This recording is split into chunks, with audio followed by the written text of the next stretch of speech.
मैं दुनिया और मेरा चैनल है विरोधी।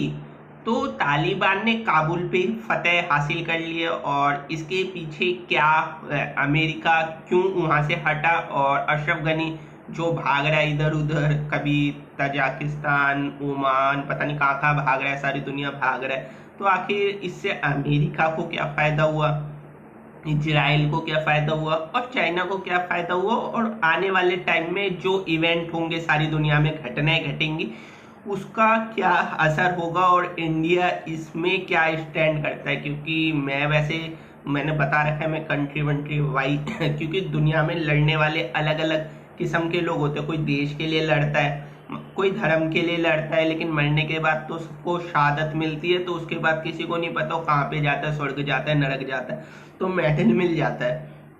तो मेडल सिर्फ दिखावे का होता है, सर्टिफिकेट दिखावे का होता है। तो मैं हमेशा कहता हूँ मरने के लिए लोग तैयार रहते हैं, लड़ाया जाता है किस तरीके से भावनाओं को एक तरीके से इतना आक्रोशित कर दिया जाता है कि मरने मारने पे उतारू हो जाते हैं किसी भी चीज के लिए, चाहे कम्युनिटी के लिए या किसी का एक्सट्रीमिस्ट या किसी के साथ बहुत बुरा हुआ तो वो भी लड़ने के लिए तैयार हो जाता है।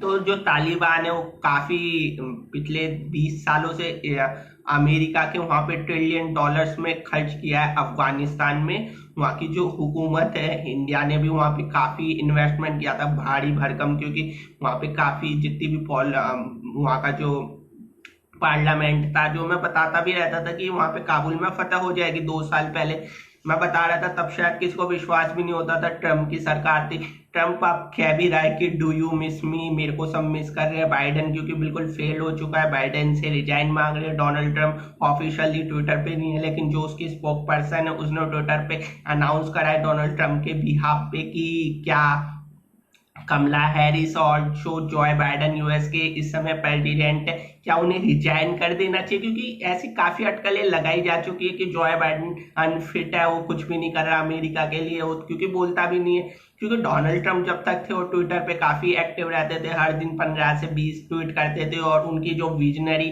पॉलिसी थी वो काफी हद तक सही हो रही है, सही साबित हो रही है। लेकिन बाइडेन एडमिनिस्ट्रेशन बिल्कुल पूरी तरीके से फेल है, पूरी के क्योस किया जा रहा है। लेकिन इसके पीछे मैं जो बता रहा हूँ मेन मकसद क्या है, क्योंकि मैं बता चुका हूँ अमेरिका डिक्लाइन पे आ चुका है, डिक्लाइन मोड पे आएगा। मैंने वो भी वीडियो है काफी पुराने, तो देखना एक दिन अमेरिका डिक्लाइन पे आएगा। और एशिया का मैं बता चुका हूँ, एशिया में क्योस लाना है उन्हें।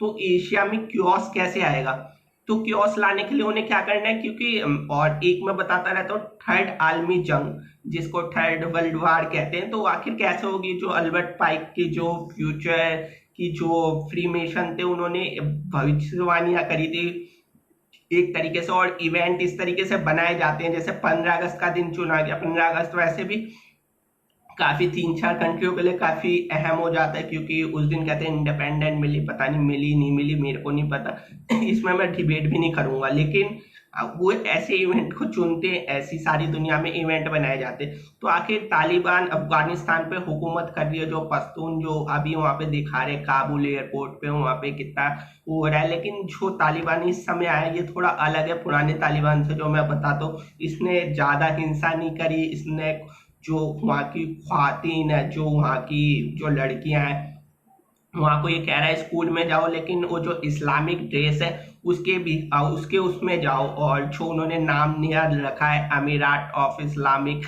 अफगानिस्तान, तो एक तरीके से उन्होंने नाम भी चेंज कर दिया। और जो वो शरिया को मानते हैं, क्योंकि वो शरिया लॉ सारे वर्ल्ड में लाना चाहते हैं, ना सिर्फ अफगानिस्तान में, वो पूरे दुनिया में शरिया लॉ लाना चाहते हैं। तो मैं हमेशा बताता हूँ कुछ ताकतें हैं इनके हाथ में भी पूरा नहीं है। तो इस्लामिक एक ताकत है जो इनसे लड़ाई लड़ती है, एक तरफ रशिया है, चाइना है, तो सारे के सारा स्टैंड आज मैं थोड़ा बोलूंगा तो लंबा हो रहा है। क्योंकि सबसे पहले तालिबान अगर यहाँ पे आया अफगानिस्तान में अपना वो सिक्का जमाया है, तो पहले की तरह जैसे पहले जब तालिबान आया था तो उसने बामियान वामियान बुद्धिस्ट की जो मूर्तियां थी इतनी पुरानी पुरानी, जो आर्टिटेक्ट जिसे दोबारा कंस्ट्रक्ट करने की बात करी गई थी उन्हें तोड़ा था। तो वो क्या पहले जैसा तालिबान दिखेगा, इतना एग्रेसिव तालिबान दिखना अब थोड़ा मुश्किल है।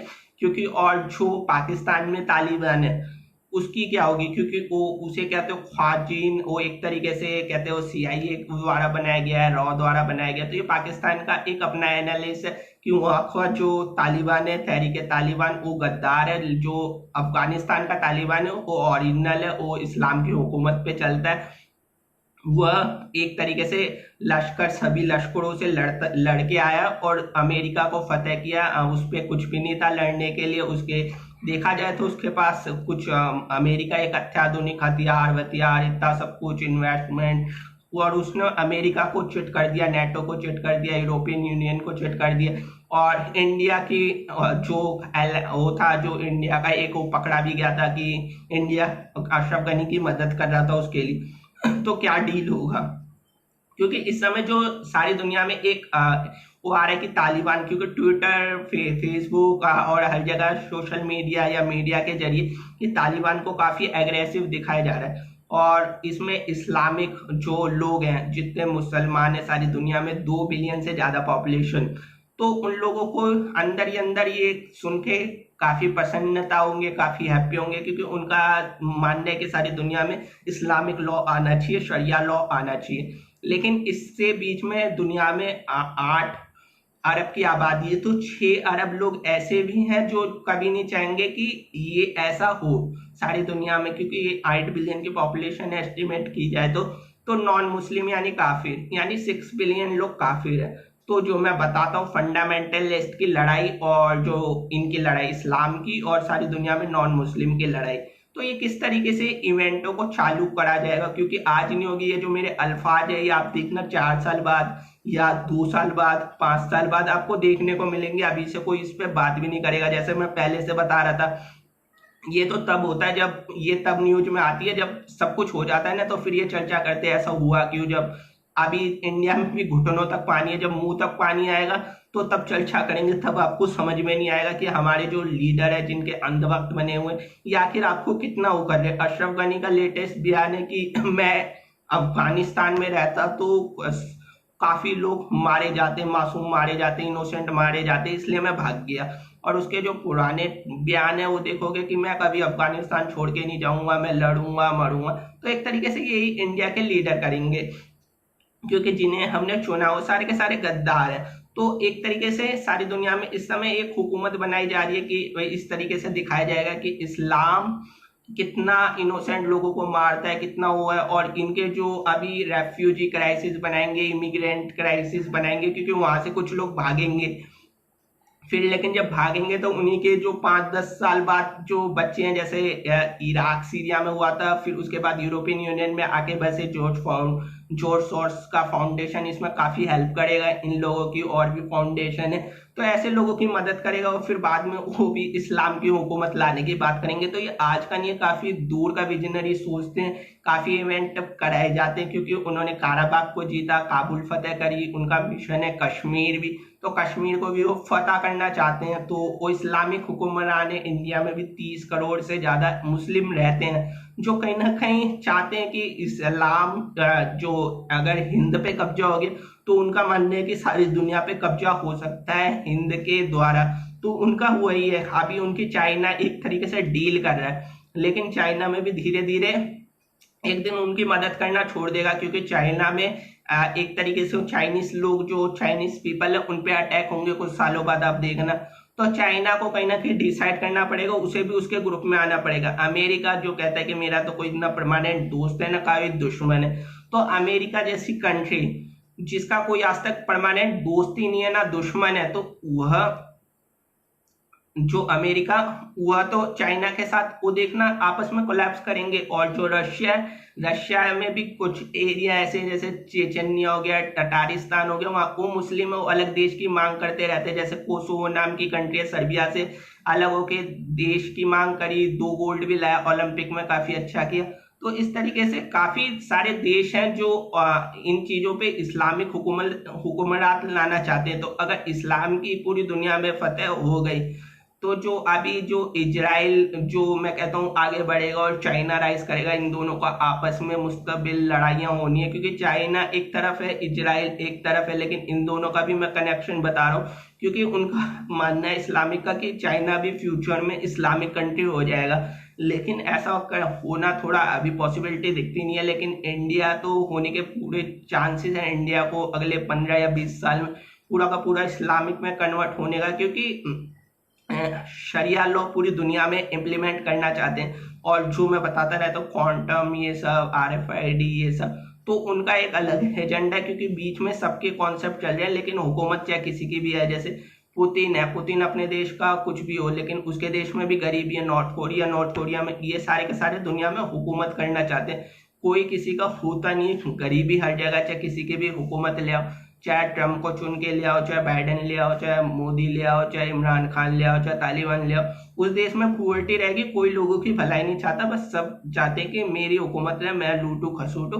तो ये सारी दुनिया का निजाम चाहते हैं। लेकिन चलाने वाले टॉप लेवल पे जो करते हैं, काफी एनालिसिस करते हैं, वो बनाते हैं, काफी पहले से थिंक टैंक चलते रहते हैं, तो वो एक अलग सिलसिले में काम करते रहते हैं इन्हीं चीजों पे कि कैसे इन इवेंटों को कराया जाए। और ये सालों सालों की मेहनत होती है, काफी कैसे कैसे एक एक इवेंट को कराते हैं, किस तरीके से। अभी जो दिखा रहे हैं तस्वीरें, बहुत सारी तस्वीरें आएंगी, बहुत सारी पिक्चरें आएंगी, चर्चा होंगे, टीवी डिबेट होंगे कि तालिबान के बाद अब उसका अगला निशाना क्या होगा, वो क्या करेगा, वहां के साथ कैसी जाप्तियां करेगा। तो काफी उसकी क्लिपें आएंगी जिसमें उसे काफी बेदर्दी के साथ दिखाया जाएगा कि किस तरीके से मासूमों के साथ, इनोसेंट पीपल के साथ, अफगानी पीपल के साथ दिखा रहा है। तो लोग ट्विटर पे अफगानी पीपल का एक तरीके से ट्रेंड चलाएंगे कि हम उसके साथ हैं, ये है अफगानी पीपल काफी अच्छे हैं। तो इस तरीके से एक वो बनाया जाएगा। लेकिन जो तालिबान है उसका अगला निशाना, जैसा मैं बता चुका हूँ, पाकिस्तान भी हो सकता है, फिर उसके बाद कश्मीर, क्योंकि वो जीतते हुए आएंगे, उन्हें उनका एक हौसला बुलंद होगा कि हमने अमेरिका जैसी सुपर पावर को हरा दिया है, तो हमें कोई हरा नहीं सकता। तो धीरे धीरे उनका विस्तारवाद का एक वो चलेगा। लेकिन दूसरी तरफ जो सारे जैसे मिशनरी है, क्रिश्चियनिटी है, हिंदू है, बौद्धिज्म है, आस्तिक है, नास्तिक है, हर धर्म है, सिख धर्म, यजीद है, तो ये सारे के सारे कहीं ना कहीं इनके खिलाफ होंगे। लेकिन ये शायद अभी इस्लाम के उस पर वो सोच रहे हैं कि इस्लाम को कोई जीत नहीं सकता, ये नहीं कर सकता, फिर से हुकूमत आएगी, वही पुराना वाला ओटोमैन जैसे था, तो हमारी सारी दुनिया में फिर से राज चलेगा। तो ये एक तरीके से इस्लाम की और क्रिश्चियनिटी की जो लड़ाई पहले से चली आ रही है यरूशलेम के लिए, उस पे भी है, क्योंकि वो चाहते कुरान सारी दुनिया में नाजिल हो और वो चाहते तोरा इंजील आए सारी दुनिया में। तो एक तरीके से उसकी भी एक वो चलते हैं। लेकिन हिंदुइज्म इधर कहीं पे भी नहीं है, भारत कहीं पे स्टैंड इनके लिए करता नहीं, क्योंकि भारत बस इजराइल का एक पिट्ठू है।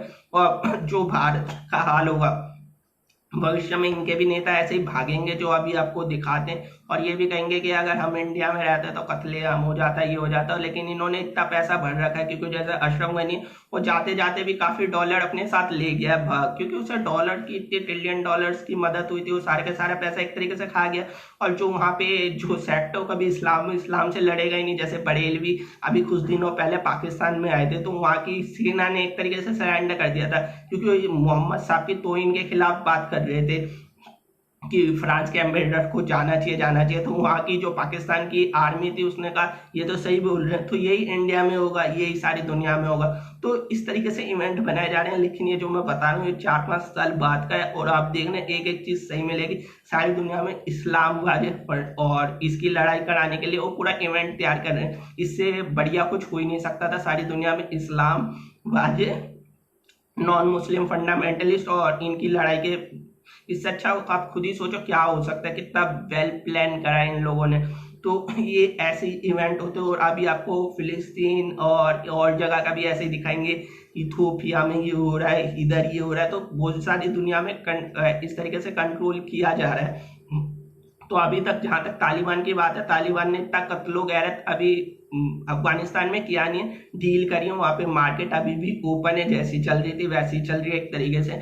आप इन रियलिटी जाओगे तो मार्केट में कुछ ऐसा वो नहीं हुआ, क्योंकि वो उनको अभी उन्हें भी पता है मार्केट चलेगी, तो उनके पास पैसा आएगा, खेती वेती सब वैसे ही चल रहा है जैसा पहले चलता था। बस हुकूमरात वो जो अशरफ गनी है वो वहां से हटके अब तालिबान के जो गनमैन है उनके पास आ चुकी है। बस ताकत ये अभी चेंज हुआ है। लेकिन अभी इससे ज्यादा कुछ हुआ नहीं। आने वाले टाइम में धीरे धीरे करके इस तरीके से बनाया जाएगा। थैंक यू सो मच, धन्यवाद।